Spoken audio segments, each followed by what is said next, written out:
I don't know Okay, welcome to another episode of Two Nosy Meerkats podcast. I'm Lucas Arnold. I'm Gabby Jordan Brown, and we're recording this week because, one, Lucas and I haven't necessarily caught up talking, so you're going to hear it. Yeah. For the first time as we are, and two, we've both, in addition to the general election stress that everyone is having, we've both personally had pretty tough weeks, and I feel like, I don't know if you feel this way too, but Lucas, I feel like the election all underscores everything we've been going through. It's like the personal feels very political right now. Yeah, definitely. So for anyone curious, I have a girlfriend and she has had COVID for the past couple of weeks, and she actually just let me know that that she's going back to grad school and she's feeling good. She's doing all right. My audio in the background keeps like cutting out. Oh no! I don't know why. No, it's okay. It's all right. It's Amazon. It's Amazon Alexa censoring you, being like, "What's COVID?" God damn it, Em. Because if for those of you who are listening in 2023, again, you'll have to take the chip out of your head to hear. Yeah. This, but for those of you who are listening right now, we all know what COVID is. It's a bad thing, and people in our lives have it. So yeah, no, and she's been doing great.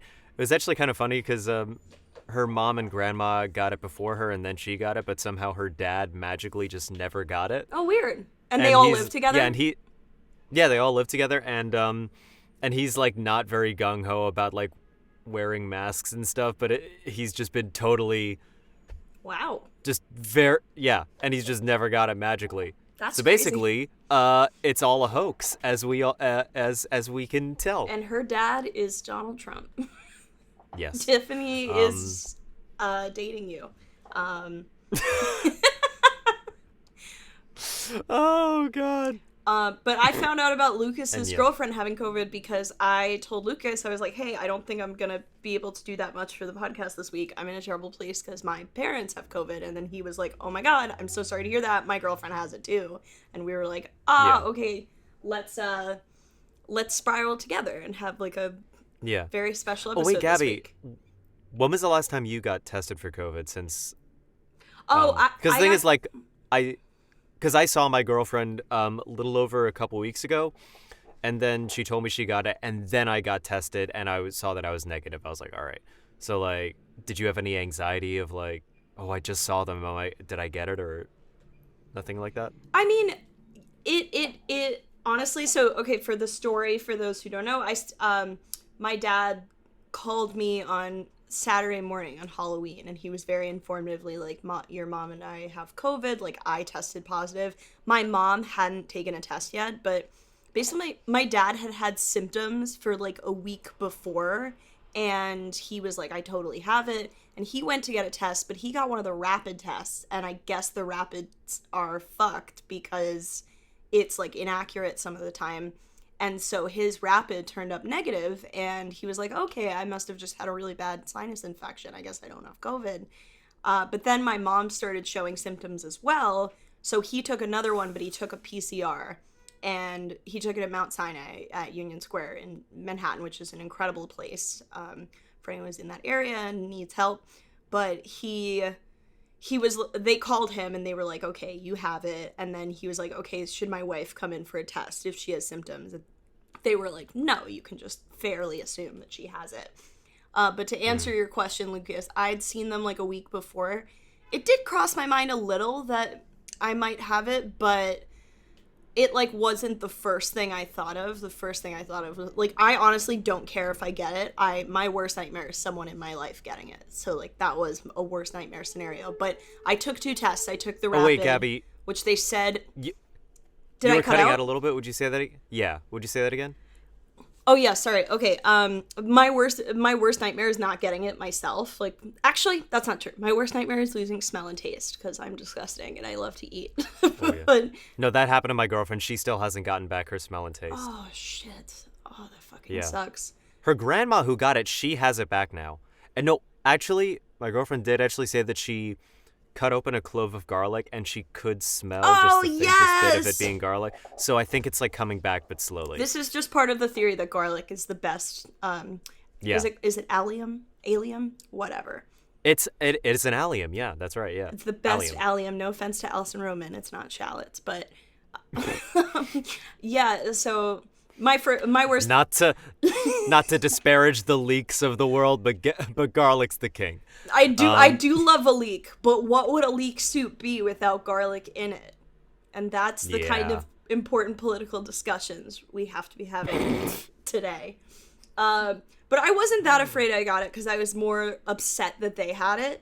But I did get a test, and I got a rapid at Modern MD, which they told me was 84% accurate. But I also made them do a PCR on me, and my rapid was negative, and I got my PCR back on Tuesday, and that was negative as well. I was more worried for my little sister because she'd hung out with my mom. Like, my mom visited her in Philadelphia, and they were both wearing masks, but they'd been inside together. So they were like, if your mom was positive at that time, it's kind of likely that you have it. I don't think she does. She doesn't have any symptoms. She could be asymptomatic. I don't think the viral load was enough. It's not likely, but she gets her results back either today or tomorrow is likely. But Gotcha. yeah, I wasn't scared of it being me. I feel like when I got the call, it was like really early in the morning, and they never call me early because they know that I'm just like a college student at heart and I love to sleep. And I missed the call, and then I texted my father and I was like, do you want me to call you? And he was like, yes, please. That's why I called. So I call him back. Oh. And he is like being very informative with me. He's like, Mommy and I have COVID, like, and then I just start crying. I started like bawling, and Sylvie came out of the bedroom because she thought like someone had died in like car accident. And then when I muted the phone, I was like, they fucking have it. She was like, okay, well, they can recover.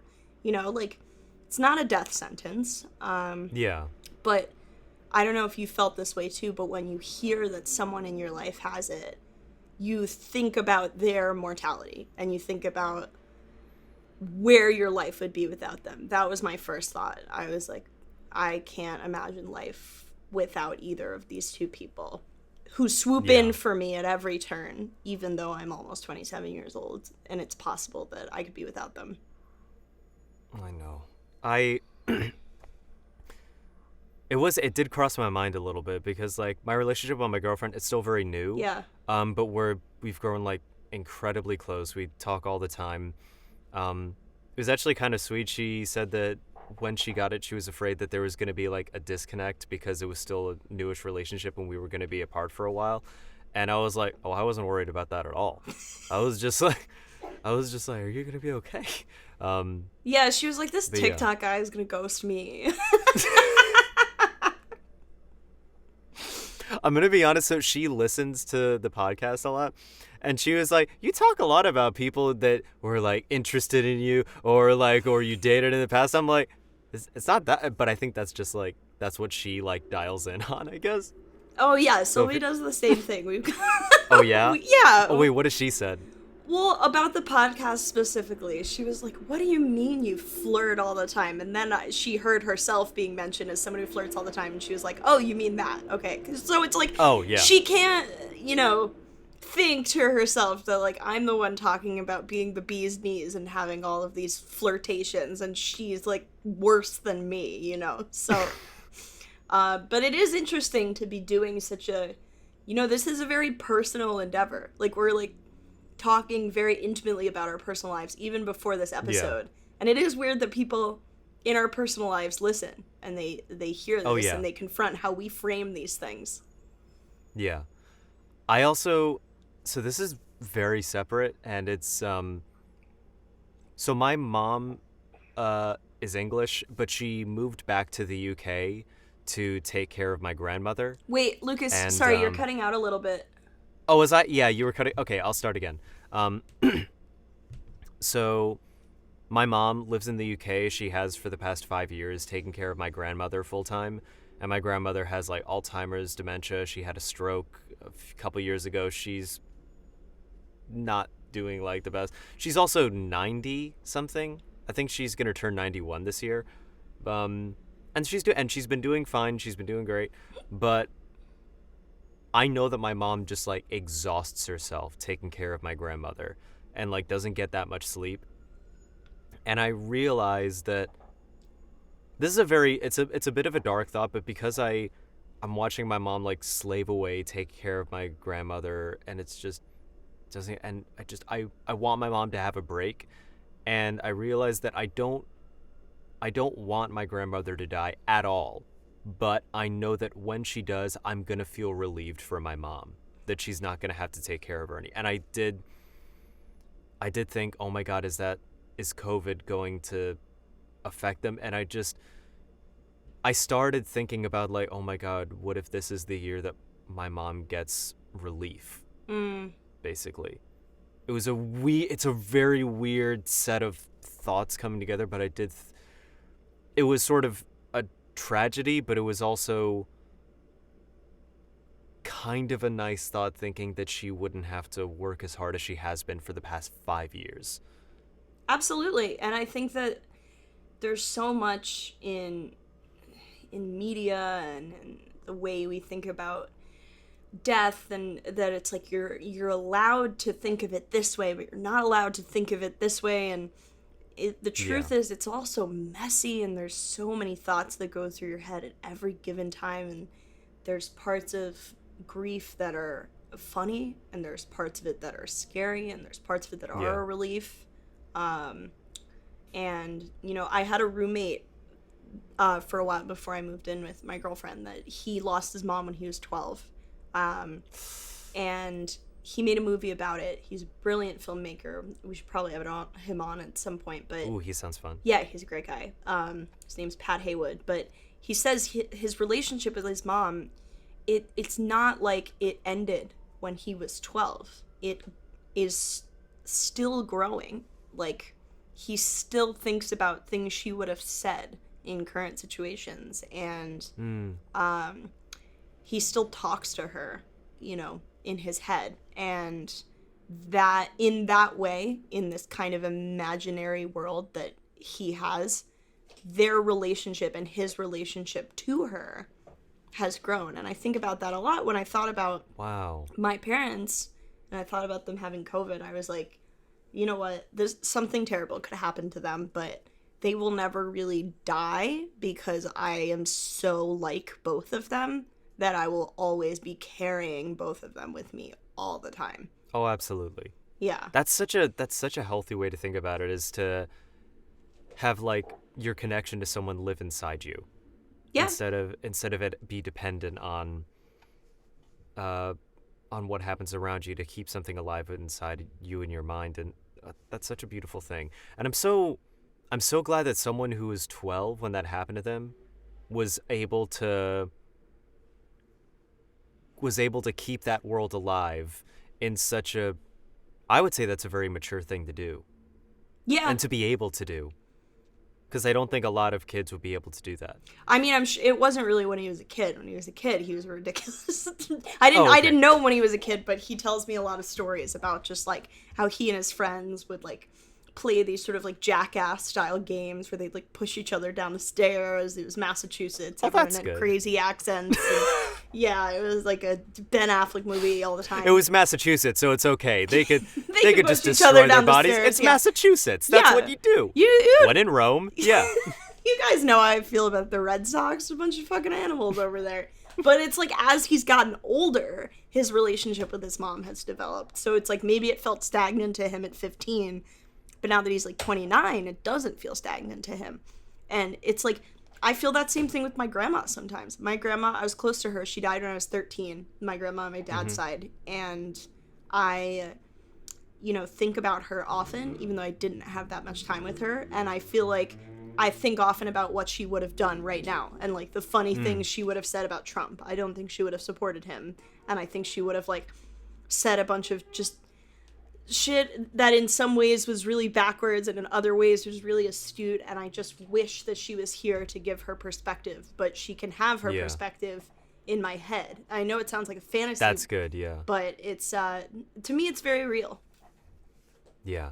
No, my dad's mom died when I was 10, but the thing is, I never liked being around her. She always Yeah. gave me just a very, like, so my other grandma, in her prime, as it were, when she didn't have Alzheimer's or dementia, she's the warmest, most giving, caring person, just so easy to be around. I would say this is like the vibe of both of my grandmas. So my mom's mom, this is her vibe. Hello, darling. Just very open, very kind. And this is my dad's mom. Her vibe was, come here, give me a kiss. Oh God. Come here.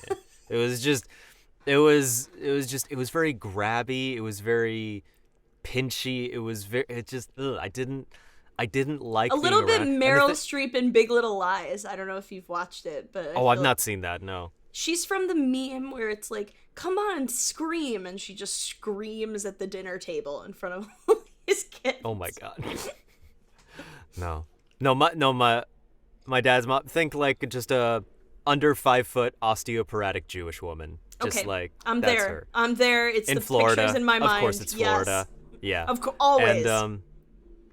And the thing is, like now, at 25, I really wish that I could have spent more time to like learn about her life, because from what my dad told me, she had a very, very interesting life, and like how like her dad abandoned her when she was a kid, and she still went to the Jesus. funeral where he had like a second family, there, and she had just a lot of interesting stuff going, and I wish that I could, with a bit more maturity, ask her about that. But I don't think I ever will. Well, obviously I will. But the thing, and so I really judged myself as a kid for sort of not wanting to be around her. But the thing is, like, I remember looking back at a photo of me as a baby from like when I was like maybe a day or two old, and both of my grandmothers came to visit to see me, and that anytime I was in my paternal grandmother's arms, I was always crying, just like wailing with horror. And so I thought, oh, this isn't something I learned. This is something innate in me. Just I always got a bad vibe from her. Maybe I shouldn't judge myself so hard. No, kids basically. know that shit better than anyone. Yeah. It's crazy the way kids just... Oh yeah. That's why I've always been a little afraid of kids, because like I want to have kids, but like I've always been afraid of babysitting, because at the end of the day, they know all your flaws. They know, they can see They can you. just clock in on it. Yeah. I also, when I would visit my grandmother in Florida, I always got the vibe that if she had like friends or other people in like, it was like a gated community of old Jews. Of course. And they always seemed so drawn to me, like a moth to a flame. Just like, youth, I need it. That's the vibe I always got, that they were trying to like feed off my youth. And I had this awful feeling that I became paranoid that if I stayed there long enough, I would turn old. That was what I thought when I was a kid. Oh my God. Well, my God. There's so many little things that like get ingrained in you as a kid, that like little like sci-fi, you know, like jokes get made to you as a kid and you start internalizing them. My aunt would tell me like, if you keep watching TV, your eyes are going to turn square. And I know that's like a thing people say to kids, but I really believed, Lucas, that my eyes were going to turn square. And so I stopped watching so much TV. It scared the shit out of me. Oh my God. No, wait, so I had that theory that I was going to turn old if I stayed in Florida long enough. But then also there was this time where a friend of my grandmother's said, oh, I have some ice cream in my apartment. Would you like to come over for ice cream? And I was inside I was like, don't go with her. Don't go. Something bad's going to happen. But my parents were like, yeah, go off, have some ice cream. I was like, why are you doing this? Why are you letting me go to my death?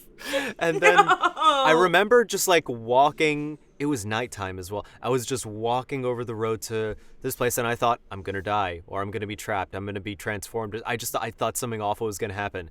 And I went to her place. I had some ice cream. I think it was chocolate, and it was fine. And then I came back, and I was just like, I'm alive.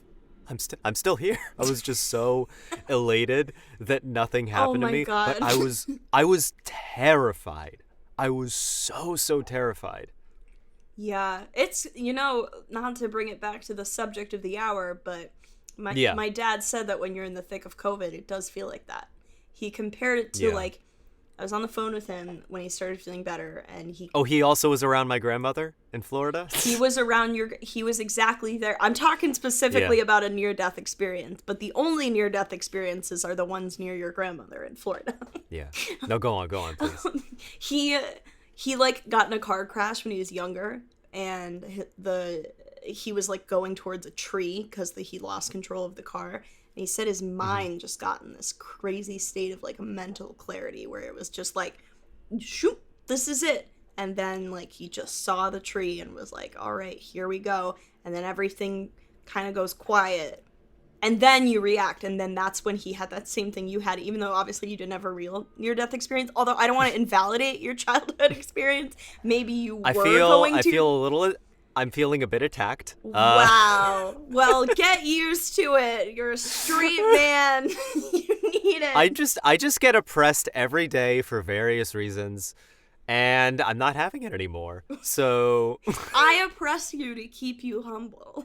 That's what we do here.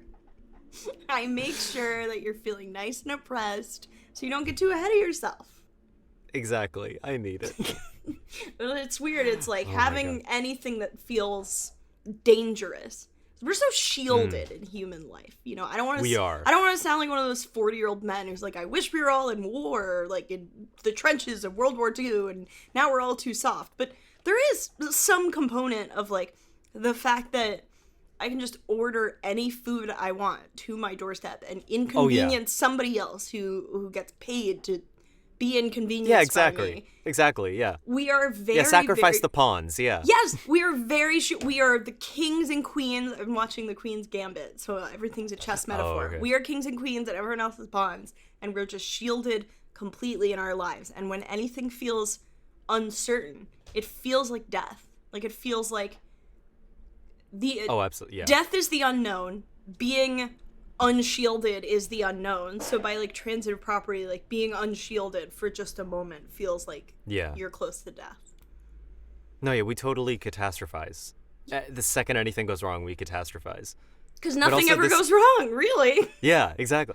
This also reminds me, so election night, I was going to go visit some friends, but I had mentioned to those friends who I was going to visit that my girlfriend got COVID, and then my friend M, she was like, I don't actually feel comfortable with you coming over. There's a small chance that the test might have been incorrect, and I can't risk it. I come into contact with children. My parents are immunocompromised. And I was like, I respect it. I'm frustrated at the world, but I respect it. Mm-hmm. And so I FaceTimed them for a little bit, which is fun, but largely I was just alone in my apartment, just being really, really anxious. And then I was texting with my girlfriend. I was telling her how anxious I was, and she really wasn't that anxious. But she was like, just talk to me. Just talk about random shit. Tell each other secrets. Let me take your mind off shit. It was just so sweet, and it was so wonderful. But she basically brought, because my girlfriend is from Russia. She came over to America when she was 10, and she just, it was really funny. She was just like, I'm still just stoked that this country has elections. It's just like, you have it so good. You don't have to worry about that much. And so she just brought this like other Scott. I was like, that's probably a healthy thing to think about. To just bring it back to reality just a little bit. Even though this is like a very important, it is still important to understand like what we have going for us, where we are. For sure. And like everything feels very at stake, but at the same time, I was talking to a friend of mine on the phone about how everything was starting to feel more like fascism. And it was like, you know, sure, we have this election in theory, but what if he steals it? What if everything feels uncertain?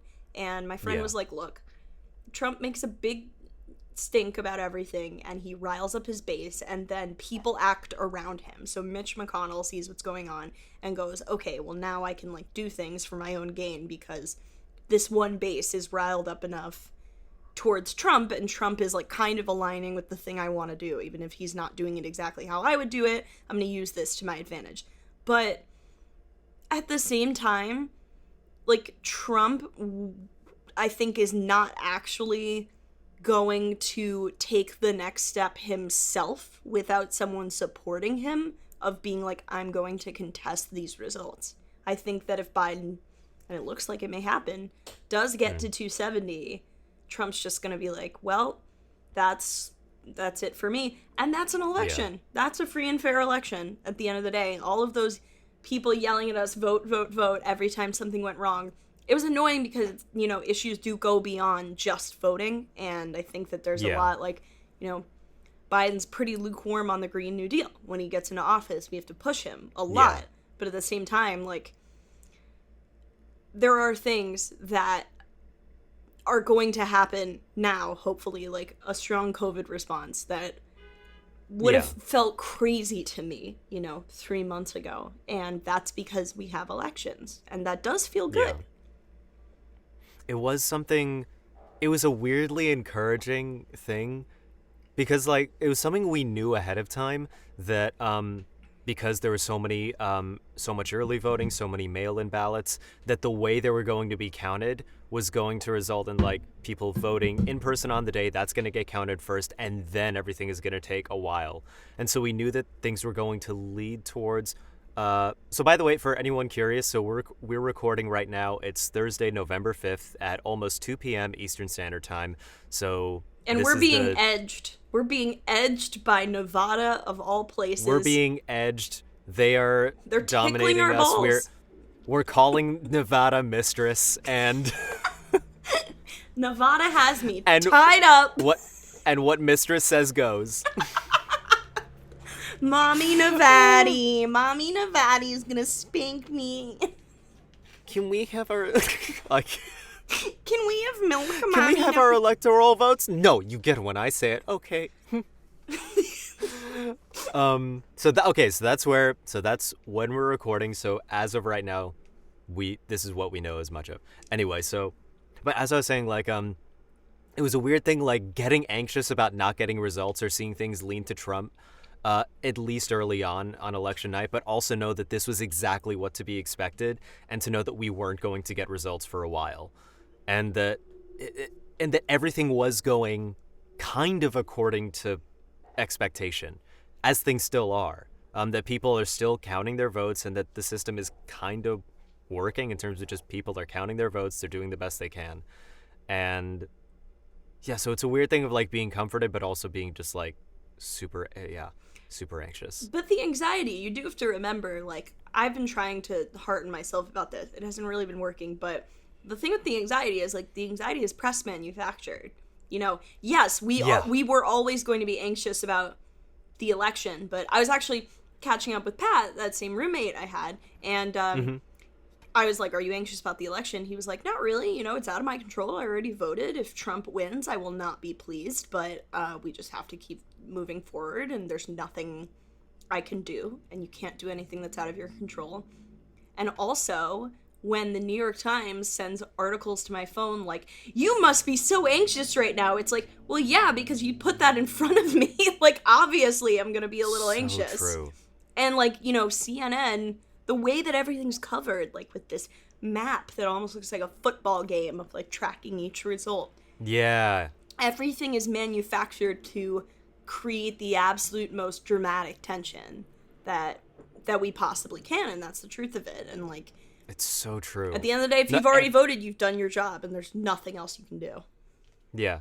It is an interesting thing because, like, since I got on TikTok in March, I've had sort of a love-hate relationship with it. Mainly loving it and loving what I was able to build. And I didn't realize you'd only been on since March.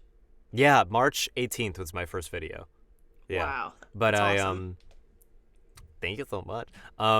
But it's also that, like, it's so this is something, like, so many people experience. Like, it's so easy to spend so much time on it. I'm sure you've experienced it. It just, like, draws you Sucks you in, and yeah. you lose hours on it, and it's made me so anxious in the past. But when as soon as it became, like, election time on Tuesday, I now look to it as a place of respite and rest, where I think, oh, please, I just want to scroll through some stuff and just take my mind. And it works. It's a weird thing where I was like, this has made me so anxious that something that makes me less anxious I look at as, like, a positive instead of just a lesser negative. you know? Yeah, no, I hear you. And sometimes I look for, we've spoken a lot on here about how social media can be really damaging and like really anxiety provoking, but there are times I just look forward to scrolling on Twitter and being like, let's see what these funny people have to say about right now. Yeah. Because as much as, there's a lot of like jerking each other off or whatever, and not in the good way, there's... God, I'm just jerking each other off in a violent way. There's a lot of there's a lot of pulling. There's a lot of squeezing. Oh, this is totally unrelated to anything we're talking about, but I thought of it in the middle of the night the other night. I was like, when boys pee, do they wipe the tip or do they just shake it off? This is an age-old debate, and well, here's the thing. It depends on what you have at your disposal, you know? Sure. If I'm at a public bathroom and there's no toilet paper available, I can easily just shake it and it'll be fine and I won't think about it. But if I'm at home, I'm going to wipe the tip of my dick. Mm-hmm. Of course I will. Yeah. I'm not a savage. I'll make do if I don't have toilet paper, but if I have toilet paper, I'm going to use it. That's what most people have said. I texted my friend Billy and I was like, dude, what is this? And he was like, yeah, you just, if you have it, if you don't, you don't. Yeah. I'll tell you, this is something that terrified me, was learning. So when I take a shit, I stay seated when I wipe my ass. Yeah, some people don't. Yeah, some people stand up. And this I found very jarring and very unsettling. Just Who like told walking you around. This? I don't even remember where I found out about it. You blocked it out. You're traumatized. It's over for you. I just remember hearing. I was like, no. It was as insane as seeing people say like that dress was white and gold, when to me it was obviously black and blue. I'm not even getting into this with you because I feel my heart racing. It was white and gold. Oh my! I'm so angry. Oh my God, we're gonna rehash this. Here's the thing: the dress was confirmed to be black and blue. No, I'm pretty sure it was confirmed to be white and gold. You're so wrong. I'm gonna look it up right now. Oh my God, do you realize that when we're 70 years old, we're gonna still remember the dress? I'm not gonna remember. I really hope so. My grandchildren's names, but I'm gonna remember. I'm gonna be like, that fucking dress was white and gold. Oh, also, did you hear Laurel or Yanny? I think I heard Yanny. I heard Laurel. Oh, damn it, Lucas, our brains. Oh, you're right. The dress was confirmed as royal blue. Well, God. Let it be known, listeners, viewers, take heed. This is oppression. This is homophobia. This is sexism. This is, I don't care that you're now Jewish you know how too. I feel on a daily basis being so oppressed. Being a straight man, you just feel like everyone's telling you the dress is white and gold all the time. It's gaslighting. But yeah, so the dress was correctly black and blue. Well, rub I forgot it in what my I was face. saying. Why don't you? This is about the shits. This is about pooping. Yes, about the shit. Yes, this is about the shit. And like, because here's the thing: is like when you're sitting, your ass cheeks naturally open, and so it makes sense that you can get in there to get a better look. Clean. Oh, exactly. I don't know why anyone would stand. I do love like a good squatty potty, and I think everyone should own one. Ooh, I want to get one. Get that deep clean. Sylvie's kind of opposed. She's like, why do all our guests need to know like how good our poops are? It's very performative. But it's not about the guests. It's about my experience. Also, we don't have guests right now. I want to, you know what? I'm putting my foot down. Just hearing myself talk. I'm going on Amazon tomorrow and I'm getting a squatty potty and I don't care. I love that Sylvie's assuming that you got a squatty potty solely for show. Yeah. She's like, what, are you going to use it? Yes, I am. A lot. Every time it's like the Rolex of bathrooms. Like, oh, I have a squatty potty, so you can't come over. It's gold crusted, like Trump's bathroom. A bedazzled squatty potty. Oh my God, Lucas, do you think he's just going to go back to his gold palace after this and feel an angst in his gold bathroom on his gold toilet? I'm going to think, it's honestly like, I do wonder about like Barron and Melania. Did they go into this White House thinking this is dog shit? What the fuck? This I always wonder what that transition was like to the White House. Like, Barron seems cool, and he seems like a political prisoner. I'm not gonna lie. Like, Barron, to me, feels, unless he turns out to be like alt-right Nazi, like later in life, in which case, redact this. But I do wonder if one day Barron is the one person who I feel like has absolutely no control over a single thing that's happening. Melania has control. She knows exactly what she's doing. Tiffany Trump knows what that bitch is doing. She's an ally. How dare she? How dare you? Oh my god, you're right. I'm so sorry. Well, it's funny you say that. One of my first stand-up bits was about Tiffany Trump. One of my first bits ever, and I started throwing it away because it was too graphic. It was about... I knew this kid who went to my temple, who was like Tiffany Trump's like longtime boyfriend. I didn't know him well, but he's like a Manhattan like kid from a prominent like Democratic family, and they were like star-crossed lovers or whatever. But I was at like a dinner one day, and I told someone this. I was like, "Oh yeah, I know her boyfriend," and this guy pipes up and was like, "Oh, I know him too. Like my friend went to school with him. I hear he loves eating ass." And my first thought was like, why is that the one confirmed thing I know about any Trump? Is that Tiffany Trump gets her ass eaten. Like, I don't know what happened in Russia. Oh my god, that's beautiful. And then I'm just gonna run around telling different people, like, Tiffany Trump gets her ass eaten, Tiffany Trump eats ass, and then, which is not even true, that second part is fabrication, and someone's gonna be like, ma'am, I asked you for directions, I didn't ask for this. So I love, like, asking someone on the street, like a tourist around New York, like, hey, how can I get to Central Park? Tiffany Trump eats ass. And you're like, okay, but Columbus Circle, where? In Tiffany Trump's ass, that's where it is. Columbus Circle can be found in her butthole. Where Ross is. You will find a map to the real Declaration of Independence in her butthole. Oh my god, Tiffany Trump put the Declaration in her coochie. See, she is complicit. I don't care that she's an ally. She's fucking stealing democracy and putting it in her ass.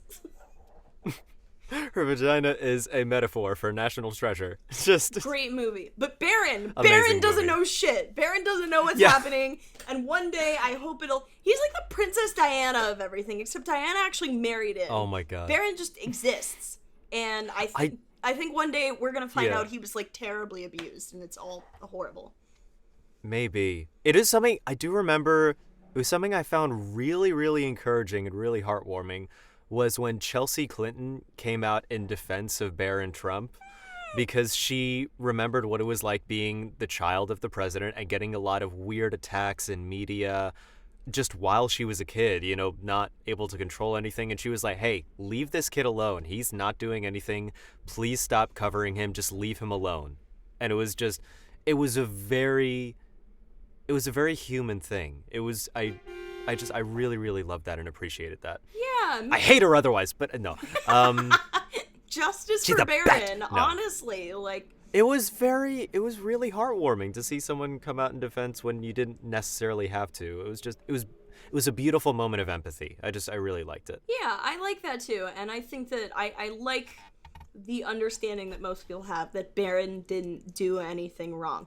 Yeah. When he's older, and if he's like, you know what, that Holocaust doesn't sound too real to me, I'm going to be like, okay, Barron's a little complicit in all this. But if he doesn't say that, I like also that in my version of it, he would be like, this here Holocaust, it didn't happen, so... I've never seen him emote that much. Like, he's always quite he's sort of a little bit sort of stone-faced. He looks very sort of out of it.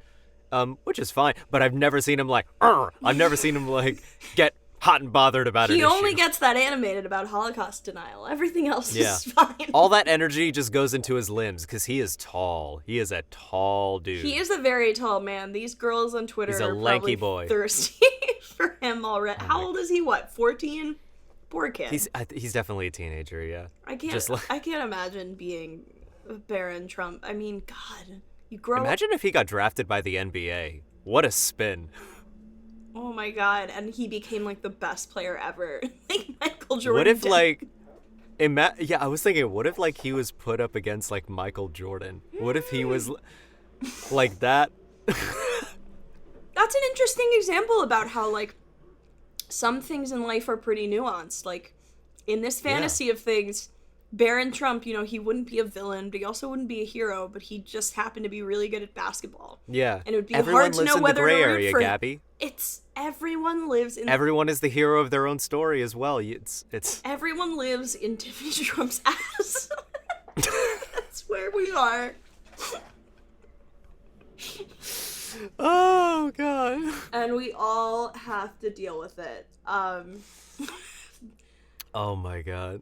I'm gonna be thinking about Tiffany Trump's asshole for a lot of time now. It does look a little clean, I gotta say. I mean, I've never seen her actual ass. What? Lucas, I'm saying... Excuse you? Sorry, I'm clearly so scatterbrained. I'm talking about looking at Tiffany Trump's face. I'm like, she looks like she cleans her butt. Like, it looks like she doesn't, you know, take shits standing up or what have you. Yeah. I do love that this very... We texted each other like, let's have a somber Meerkats this week, and now we're talking about... Let's talk about our anxieties and how we're getting through it and help people through it. And we're like, Tiffany Trump's butthole. Barron Trump versus Michael Jordan. Just... Well, that's how we're getting through it. And that's the truth of it. I will tell our listeners what I told you about what happened with my mom, because it's very funny. The false negative. So my mom never got a test again because the hospital was just like, if she has symptoms and you have it confirmed positive, sir, like she has it. But she finally got a test, and then she texted me being like, oh my God, I can't believe it. I've made a miraculous recovery. I remember this. This is so funny. I'm negative. And so I was so happy. I wanted to believe it so badly. So I texted all these friends. I texted you. I texted my college friends. Told Sylvie. I like breathed this huge sigh of relief. And then my mom sends me a text like, wait, what does detected mean? And I was like, it means you have it, mother. It means you still have the coronavirus. And she was like, oh my God, I just lied to all these people. I have to go back and tell them. Like, then it was false alarm.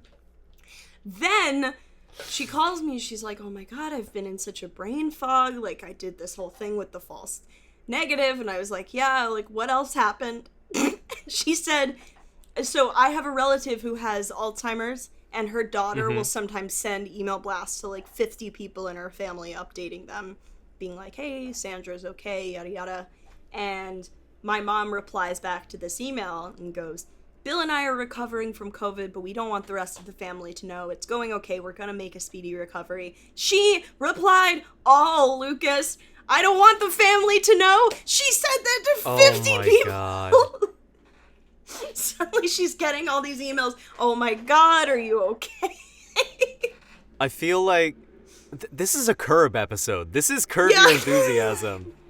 All of this to say that it's like us talking about Tiffany Trump's asshole when we're trying to feel better is like so much of these horrible, serious, deathly things, like they have to be funny sometimes. You have to laugh to get through it. Yeah. Like, I don't, do you remember, did you see the Curb episode where Funkhauser's girlfriend really hates Larry, and she tells him not to hang out with Larry anymore, and so Larry tells Funkhauser to send a text to her, but make it seem like it was an accident to send to her, and that he actually meant to send her to Larry, where he goes, I don't care what you say, I need to stand by my girlfriend, I love her, I'm not seeing you anymore, and then he sends that to her, and then he goes, oh my God, did I send that to you? I meant to send that to Larry, to make it think like he was just really earnest, and to make her go, oh my God, you're such a great guy. And I feel like this would be like a continuation of that. That's what this sounds like. Yeah, it was a little bit like, it's just so like, she's in this crazy brain fog right now, and my dad was telling me about it, and he was like, she's gonna be fine, but it is kind of funny sometimes because she'll think she's picking up her phone, and then she'll have the remote in her hand and be like, wait a minute, where's my phone? But she like she's like literally about to start texting with the remote, and then she's like, wait a minute, I can't do that. Goes back to try and figure it out. Did your girlfriend have any of that? Oh, never mind. Any of what exactly? Like a false, like reaching out to people, or yeah, like a brain fog, because that's what I hear you kind of get with COVID sometimes. Not really. She just told me that she had very mild symptoms, very thankfully. Like, I remember, like, especially early on, a lot of people said that they felt like that their lungs felt crunchy, almost as if they were, like, crystallized, and breathing was really difficult. It was awful. She thankfully had a lot milder symptoms, and that she said it felt like a flu, but just different. She said it felt very weird, like a very weird flu. And then obviously, like, loss of smell and taste, but otherwise she was doing fairly well. That's great. So she didn't experience that much of a brain fog. What was I going to say? What were you going to say? I'm sorry, I cut you off. Oppressing you again. Oppressing me again. Oh. You were saying this is why we have straight pride. This is Can I be honest with you? I've always kind of wanted to see what straight pride is like, you know? With that awful black and white flag. Oh my god, you know what, though? It sounds fun. It's like these people who don't have anything else to celebrate are throwing themselves a parade. It's really terrible on its face. Homophobia is very real, but also I would love to infiltrate straight pride, pretending to be straight and be like, let's get a beer, let's look at all these men I'm so interested in. I want to fuck all these men and straight pride. Is that your straight impression? That's my straight pride voice in Boston, but I do realize it sounds like Rosie O'Donnell. So that reminded me. Wait, what was your friend from Massachusetts' name? Pat. Oh yeah.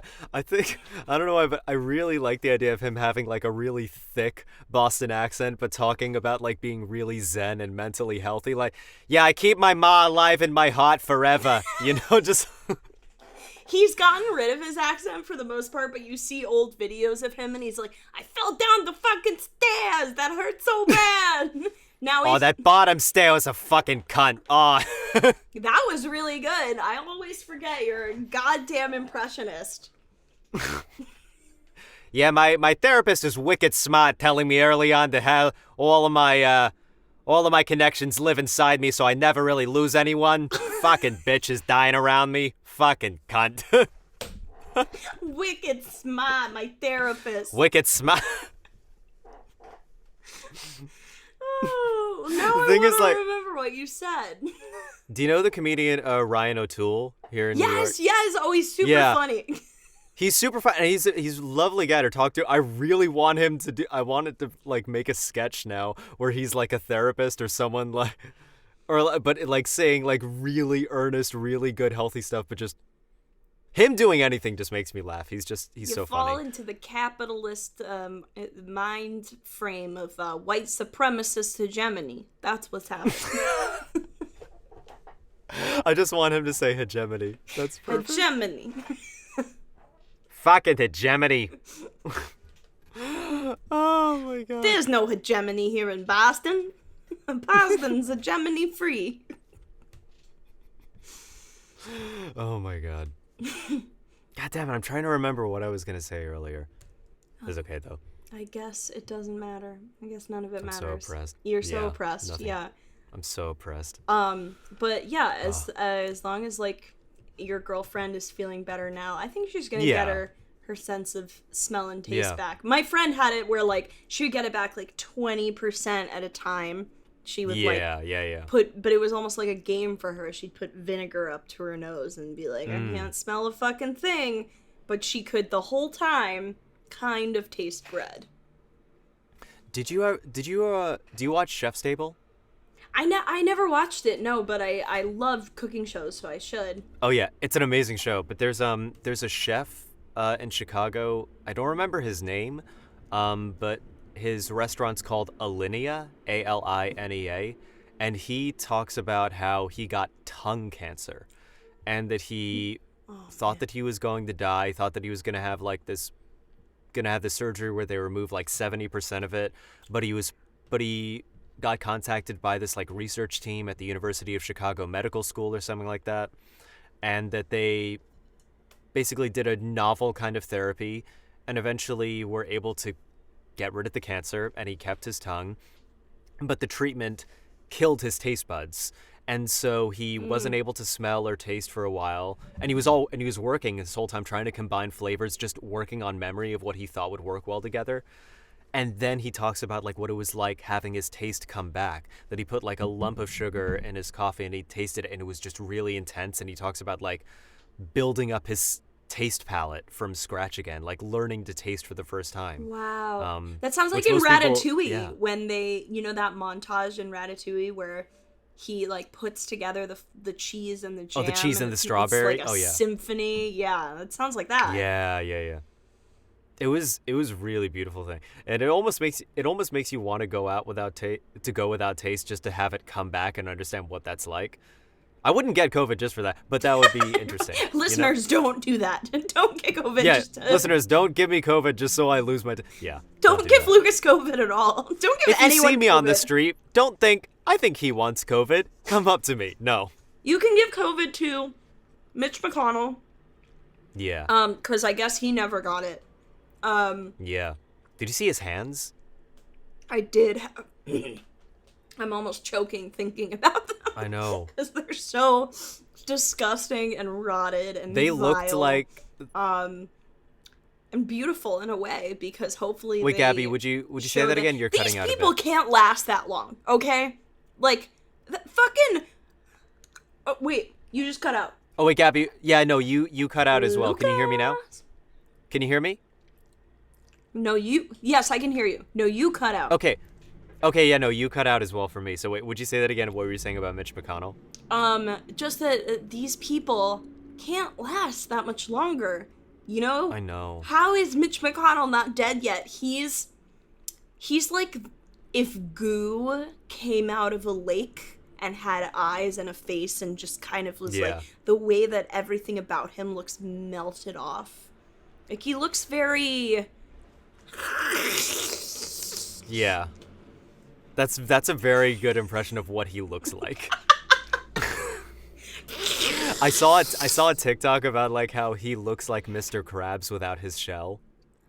Oh no, don't do Mr. Krabs dirty like that. Mr. Krabs looks probably way better. No, but without the shell, just like pink and doughy, or like, He does look like a crab without his shell. I understand the scent. Or like a turtle. Yeah. Oh yeah, that's like what Jon Stewart would go like, he's doing his impression of Mitch McConnell as a turtle. Yep. Like, that's what he would do. I will say that when I saw his hand and it was just like really badly bruised and shit, I thought, oh, that looks like the Krabby Patty that killed the health inspector. Oh my god, yes! That's what it looked like to me. I was like, you look poisonous, bruh. It just doesn't make sense to me how Ruth Bader Ginsburg can croak and none of these other ancient, like Clarence Thomas, who looks like an amalgam of... Clarence Thomas looks like... how, like... that book, The Urban Jungle, about, like, people who... Or, like, in the factories when, like, they, like, cobble different, like, meats together from... Clarence Thomas, I feel like, is, like, 3 people in one who are all dead. And they, like, combine them somehow to create a person who's alive. You just rewrote Frankenstein. That's what... He looks like Frankenstein to me. And it's not a race thing. I'm not saying... When I said The Urban Jungle, I thought first... Oh, I didn't even put that together. I was... Everyone, cancel Gabby. We've been knew this was gonna happen for a long time. No, that did actually remind me. There's like, I think it's like a Chris Rock bit about like how everyone growing up. So he, in his neighborhood growing up, he would see a lot of crackheads, and when he went back, they were all still there, and they apparently looked exactly the same. Whereas everyone else in his life who was like taking care of themselves, like got diseases or cancer or something. So he was like, "Oh, take crack for your health." That's like, that's what they were doing. They were preserving themselves. They're doing the healthy thing. Well, clearly, because, this woman who, like, you could have complaints about RBG, but, like, for the most part, I would argue she was a pretty big force for good. She goes, and then Alito and Mitch McConnell and Clarence Thomas and Donald Trump, they're all still alive. And how? Because they don't look good. They've never looked good. And, they're, like, the crackheads of this story. It's like, is the message just be a terrible person for your health? Because I hope not. I mean, kinda. It's also, I think, how old was RBG when she died? I think she might have been the oldest Supreme Court judge, but she was like, she looked great. I don't understand. She did look good. She was exercising. She was doing a lot of good stuff. And it was something my dad told me. It was very sweet that at her funeral, her personal trainer, when he got up, did push-ups. And because I think they would joke about it. Yeah, and then a lot of people close to Ruth said that she would have loved that. And I was like, aw. That makes me happy. Yeah, she would, like, I know. I guess it was like a joke they had or like a bet or something that, if I die, do push-ups in front of my grave. Someone said it was something Coach from New Girl would have done, the Damon Wayans character. But, yeah, I don't know. I just don't understand. There's so much injustice in the world, Lucas. It's really fucking bringing me down. And it's underscored this entire week for me. Yeah. And it's like, people, I don't want anyone, I'm sure you feel this way too. Like, luckily my parents are okay. They're on the mend. They both had pretty mild cases, but I never want anyone to experience the kind of uncertainty that I felt. It was the two days that they were super sick were like the two scariest days of my life, because you can't help, you can't go hug them, and there's that other layer of, like, they're my parents, so, like, I would be like, can I send you a gift? And they'd be like, what, from your unemployment money? No, we're supposed to take care of you, like, and they would refuse, so there's nothing I could do, and I felt so helpless. I never want anyone to feel that way again. And this president had the disease and still cannot compute in his mind that the cries for reform on this terrible thing that's attacking us are not about him, or not when I'm like, I don't want my parents to have COVID, Trump hears that and goes, Gabby hates me. I'm like, yes, I do hate you, but separately. Like, I also just want my parents to be fine, you know? Yeah. The injustice has really struck me this week. It's something, he always pushes the bar of how selfish he can be. That it's no doubt that the way that he doesn't govern for, like, the welfare of the people, he does it for his own interests. Like, he let things get so bad so that things could, I believe everything that he's done has been to basically help his chances of winning the election this year. I believe that because things like the post office, not being able to have people mail in, just cutting people off at it boggles my mind how selfish he is. It really does. Yeah, it's all a big sham, really and I really, really hope that Nevada flips blue, as it seems to be going. And fingers crossed. I just really hope that, like, people do, like, take this disease seriously too. Yeah. Because I know that it seems like, just a March or April thing, but it's happening right now all over. So. What you were saying about your parents, it reminded me, I have a friend who's a voice actor. She lost her mom and her uncle. Oh my God. Like, back to back, like, within only a couple days of each other. Jesus. And I don't know if she got to say goodbye to them. If she did, it definitely wasn't in person. And that's what I think about that. People who, like, lost multiple family members. It breaks my heart. Yeah, my writing partner for this pilot I'm working on, I have two writing partners for it, and one lost his grandparents, and another lost his mom and his grandma, and oh my God. One of them actually was a Republican before, which I don't understand. I don't like it, but he was like, look, the fact that I can never support this ever again, because I had the most loving mother in the world for years of my life, and Trump's going on, it affects nobody. It affects virtually nobody. And here's the person who matters most to me in the world, and it affects them. Yeah. And it's like, we all want to be done with it. It's like something, it's just, we wish we could just trump it. Like, we wish we could just will it away and just not think about it, and then it won't be there and it won't affect us. But I do think life is a lot about taking things as they come and being like, okay, this is real, this is a problem right now, and how can we move forward? And that's hopefully what we're going to do in the next couple of months. I did actually, a bit of a jump, but can I tell you where I was the night that RBG died? Yes, please. I feel like it's going to be funny and I don't know why. I was at an open mic and I was next to a comedian, and she got a text from a friend of hers saying that RBG just died, and then she whispered it to me, and I was like, holy shit. And like both of us were just crushed. But the thing is, like, we started whispering that around to everyone around, and a friend of mine who I won't name, he said, and I quote, "Yo, I straight up don't know who that is."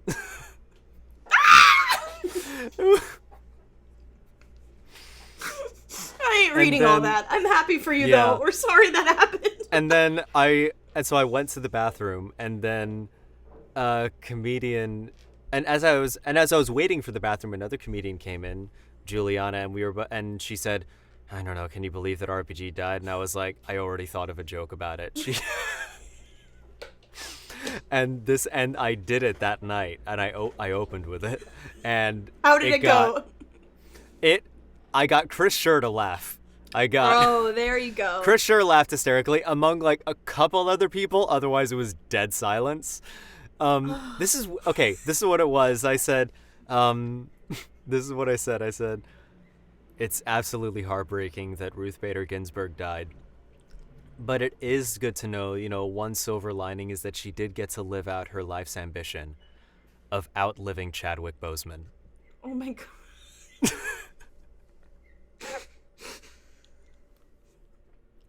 This makes me want to pick like a random celebrity and be like, my goal is to outlive them.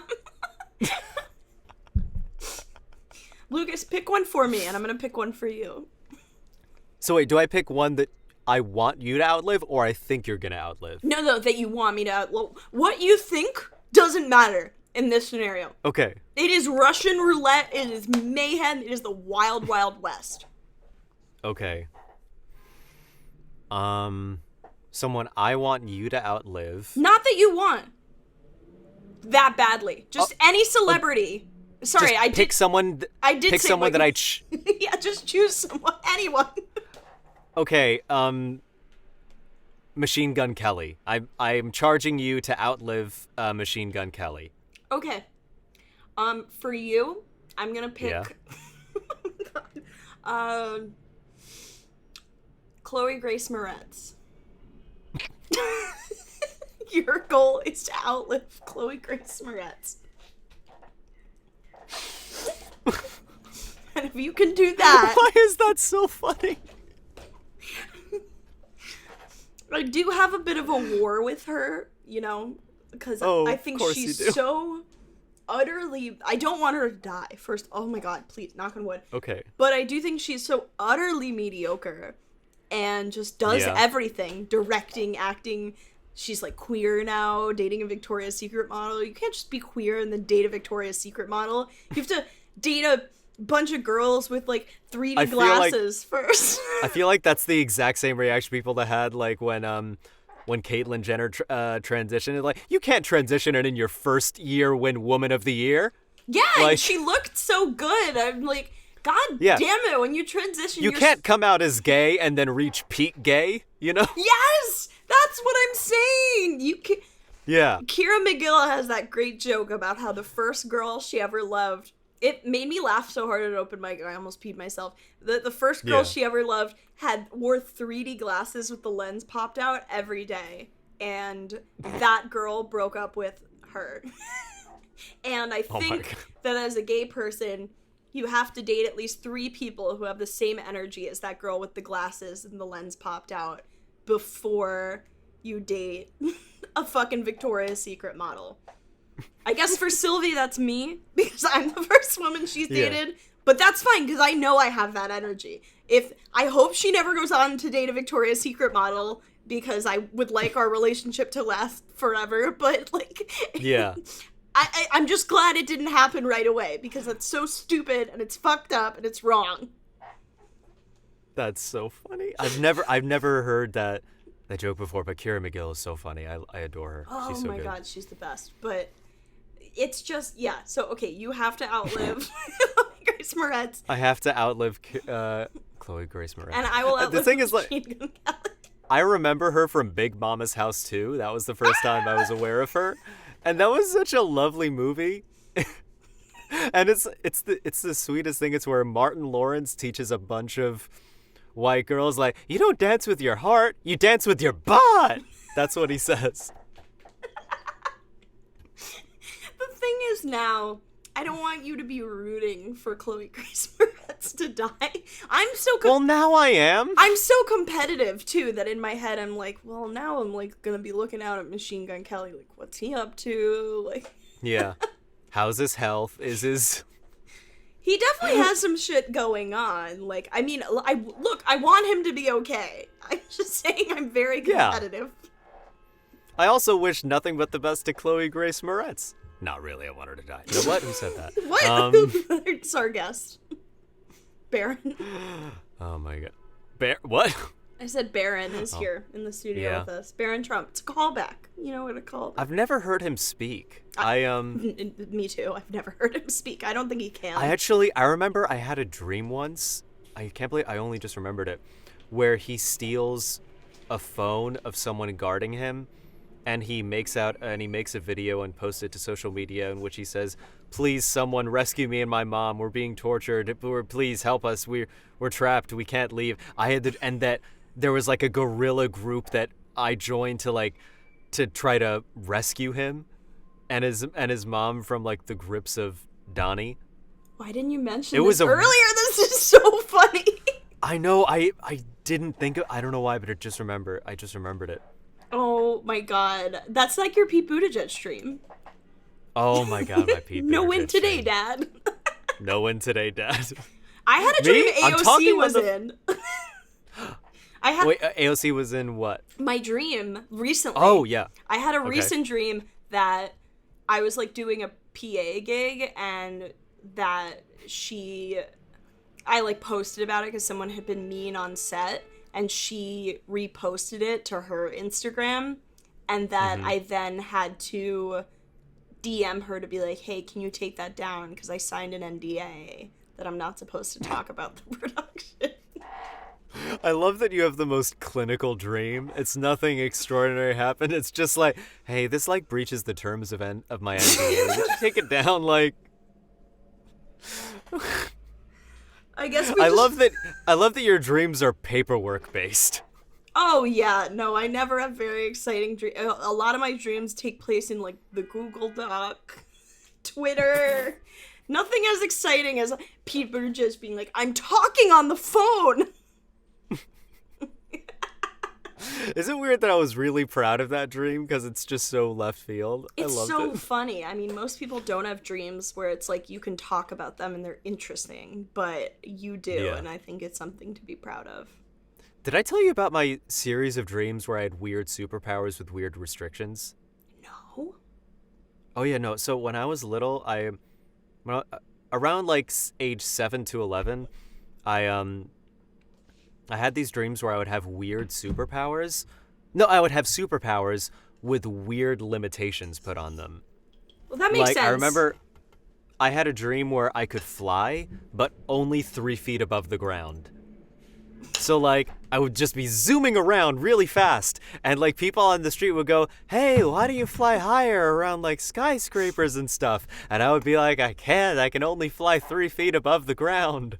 And I would just be constantly having to explain that that I couldn't do what they were all encouraging me to do. That's more of a curse. It's like, what if you have to, like, exactly save somebody, but it's in, like, a 4-foot pool? I don't know. You couldn't fly above. You couldn't swim. And then I had another dream that I had super strength, but I could only lift or punch things that were colored beige. Well, you should work at a West Elm.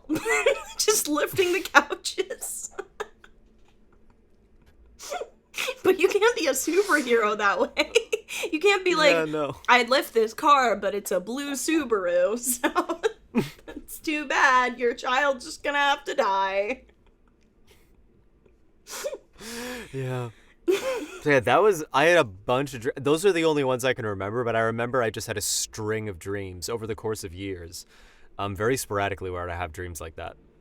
That rules, though. I never had superhero dream. Yeah, very clinical, very paperwork based. I had a dream where I was a little boy named Charlie who ran away to a provincial village, and I made a friend who was addicted to drugs. But the drug. Is this a Jane Austen book? That you get this, it's weirder. The drug he was addicted to, I saw it in his hand, and it looked like powdered foundation, like what you put on your face. And I, in the dream, said to him, "Is that foundation?" And he went, "Yeah, I love foundation." And then he ran away.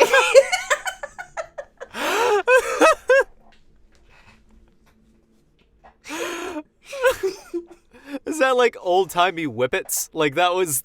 Smell the foundation, you'll feel crazy and very feminine for the next 5 minutes. Oh my god, I remembered when I was in high school, we would have this, when we would do shows, we had this cart full of foundation that we would just use again and again and again. It was, and like, so everyone would get to use this foundation, and then we would put it back on this cart and let it rest until we needed it again until shows in the future. And this just kept going and going and going. Like the foundation of the traveling pants. Passing it off to each other. The foundation. It's the Sisterhood of the Traveling Foundation. There it is. That's foundation. The foundation of the traveling pants were founded in 1842. It's just this anthropomorphized pants that keeps just delivering foundation to itself to look good. I'm going to cover up my blemishes. I'm a pair of pants. Oh my god. But yeah, we just all got crazy acne because of it. It was just covered in like each other's bacteria, basically. Yeah, no, it sounds like the least COVID friendly. Disgusting. Oh my god, life before was different. You could just put shit on your face that a bunch of other people had touched. I have a bit about how the most about like if people in the audience also like reminisce on the most unpandemic thing they've ever done, and how mine was when I spanked strangers at the Museum of Sex. Oh, I love that joke. It's so funny. You should talk about it here like that. Because is there also a backstory to that experience? Like, were there other things you couldn't fit in that bit about like what happened at that Museum of Sex? Not really. No, it's pretty much that was the highlight of my visit. I do remember I bought Romney condoms. It was around like Jesus. It was around like I don't remember. Must have been 08. No, around 012. I think it was around the end of high school for me. I think I was like 18. Okay. And they still had Romney branded condoms. Oh no. Ooh, what could be a more boring sexual experience?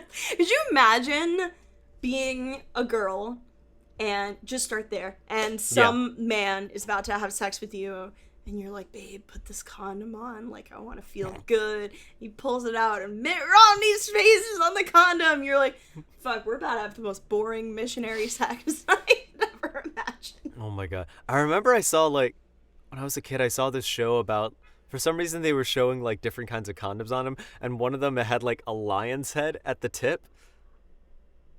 It was almost like at the tip of the condom or on the bag. Not a picture of a lion. It actually was like if you blew it up, it would have like the shape of a lion. The tip became like a lion's head. It almost looked like a Pez dispenser. Well, that's nice. But a condom. Well, it was kind of cool, but I can't say I mind that. I don't mind that.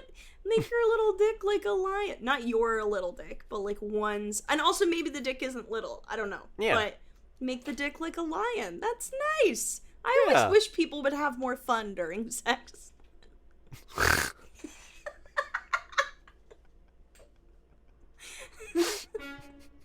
think it's nice. A Spider-Man condom.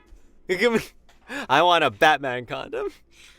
Just like your favorite superhero as your condom. There was one time my girlfriend and I were trying to like role play, which never is successful because we're too silly. I think I remember this. It wasn't the time we called each other Denise. That was another time. Okay. There was one time when I was like a student. We were like sitting next to each other. We were lab partners in biology, and we were gonna go home together. And she was like, "Where do you live?" And I said, "Around." Around. Oh yeah, I did tell you this. Yeah. She was like, "What the fuck do you mean around? Around where?" I remember this. Wait, I don't know if I... Wait, recap Denise again. Wait, what was that? Oh, Denise. Okay, so we were trying to do one that was like, I do a bit about this. I'm an actress, and she's a publicist on the red carpet, and I'm being really bratty. But the characters we named each other were just both Denise. And no one knew why. So I'd be like, "I'm not going to that photo shoot, Denise." And she was like, "You'd better do what I say, Denise." And I was like, "Why'd you name me Denise? You're Denise." I don't know what that reminds me. I have a friend from college who he came out as gay during his time in college, and it became very apparent to the rest of us in our friend group that his type is just himself, basically, and that every single guy he's been with has had a remarkable resemblance to him. Nightmare fuel. I would hate being a twin gay. Nightmare. And at least one had the same name as him as well. But the thing is, he called that dude by his last name. Okay, well, thank God. Like, that was just what he was colloquially called. But yeah, that always irked me. Because the thing is that I need someone to look not like me. Oh my God, same. You know? I could never be a twin gay. It's terrifying. It's like when in 30 Rock when Jenna Maroney dates the Jenna Maroney drag queen. Oh no. Or there's a Broad City episode too where with Alia Shawkat. Alia Shawkat, yeah, that's her. And I remember just like her coming up and just Alana's face is right there from going down on her. No, it's total nightmare fuel. I couldn't do it. It's like I don't want that perception of me being put out into the world. Like, Gabby is just dating herself. If you can pull that off, good for you. You know what? Self-love is so important. But I can't pull it off. I don't love myself enough. I don't want to date myself all the time. Lucas, if you think you met yourself in girl form, like you didn't look like you. Ooh, okay. Do you think... But just like my personality as a girl? Your personality as a girl. What do you think your relationship to yourself would be? Would you guys date? Would you be friends? Like, what do you think? Whoa, that's a really good question. It's a good question, I think... I don't think we would date. I think we would be friends because it's one of my favorite things about my girlfriend is that I find her to be a very, very calming presence, and that's because she's very different from me in terms of like what goes on in her mind. It's just like it's very like on election night she brought me down from my anxiety because she just was very different, much more composed and centered, and she's just wonderful. And I think I would be friends with a girl version of myself, but I definitely couldn't date a girl version of myself. That's how I feel about myself as well. I think maybe we'd have little crushes on each other, and then we'd get annoyed at each other, and then we'd just be friends. As I can't do the whole loud comedian thing, you know, with other like I could do maybe a quiet comedian thing, but not even. I just like the whole, you know, I like that Sylvie's also. You need some pretty balance. opposite. You need yeah. I do too, 100%. Yeah. Yeah. Oh man. Well, I'm glad you wouldn't date yourself. Yeah. Did that guy end up dating, like, does he have a boyfriend now that looks exactly like him? I don't know. Last I checked, I think he's probably still hammering away. Hamming around, messing around, playing around. He's just smushing hamsters and making a wheel, and yeah, I think he's I don't know anything. I haven't. Yeah. What you're revealing is you haven't talked to this man in a very long time. Yeah, I'm revealing that I haven't, and I miss him a lot. He really was one of my closest friends in college. Oh man, it's a bummer. Yeah. Yeah, he and all his boyfriends because they were. I think this is a very good question to ask. Like that potential guests in the future, besides their self-perception, is if they would date themselves in another person of their desired sex. Yeah, that is a good question. I think that's a very. Yeah. I don't know really how like many that. people would be willing to be like, yeah, of course I would, fuck decorum. Like, I don't know how many people would actually say that, but I do think people would have interesting responses on how they see themselves. Oh, I guess, yeah, I don't know anything. You say that, but the thing is, like, then again, there are people who wipe their asses standing up and they think that's normal. So, like, if there's anything we've learned in the course of this episode, it is that people are crazy and they think they're normal, basically. And they wipe their asses standing up. I think I will admit, and it's taken me until the end of this podcast to admit it, but that I did do that as a kid. I wiped my butt. You stood up to wipe your ass? Up. But I think it was because as a kid, I always wanted to get from point A to point B. A real New Yorker. So I didn't like taking the time to just sit. I don't have time to stay seated. It's gonna happen or it won't while I'm standing up. Just I gotta go. Gotta go to my high-powered meeting in Silicon Valley. It's walking distance. I'll just speed walk there. I would just walk to California and then come back and then take another shit all over again. And just be like, oh, I got stains in my underwear. No venture capitalists are gonna like that. Oh well, on to the next thing. Shall we end it there? On to the next thing? Yeah, it's always on to the next thing. And on to the next thing. I do want to say to our listeners that I hope this has helped you guys at all with election stress if you're going through it right now. I don't. I hope you get more stress listening to this episode. I hope you are unsettled. I hope this adds. Somehow, Lucas, I do think that is going to happen. It might. I actually don't think so. I think this is a lot of fun. I think this was fun. Yeah, I'm just joshing. And if you're listening from 2023, so sorry if Chloe Grace Moretz is already dead. Or if you're not, or if you're forbidden to listen to this episode because democracy has fallen. But I hope not, and I hope we still have fair elections. Indeed. And please send it if you have any stories, habits, neuroses. I believe we're setting up a new Google Doc because we got lost in the mix. There were so many responses. Thank you guys for submitting stuff. Thank you very much. But we're setting up a new one to have a little bit of a clean slate. So please, we will add it to our link trees on our social media and in our YouTube descriptions. Otherwise, we will see you next time. Keep writing in. Stay healthy and be well and wipe your ass sitting down like an American.